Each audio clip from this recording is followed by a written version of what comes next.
திரிஷா குறித்து கருத்து. மன்னிப்பு கேட்டார் அதிமுக முன்னாள் நிர்வாகி. திரிஷா குறித்து முன்னாள் அதிமுக நிர்வாகி அவதூறாக பேட்டி அளித்தது சர்ச்சையான நிலையில் அவர் தற்போது மன்னிப்பு கேட்டு உள்ளார்.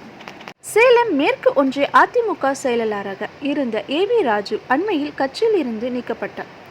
இதனை அடுத்து அவர் அளித்த பேட்டியில் கடந்த 2017ஆம் ஆண்டு கூவத்தூர் தனியார் விடுதியில் அதிமுக எம்எல்ஏக்கள் தங்கியிருந்த போது நடிகைகள் அழைத்து வரப்பட்டதாக கூறியதுடன் நடிகை திரிஷாவின் பெயரையும் வெளிப்படையாக கூறியிருந்தார்.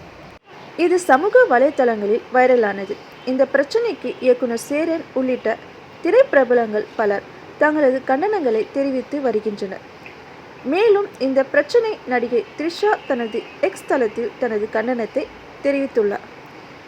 இந்நிலையில் திரிஷா குறித்து அவதூறாக பேசியதற்கு முன்னாள் அதிமுக நிர்வாகி ஏவி ராஜு தற்போது மன்னிப்பு கேட்டு உள்ளார்.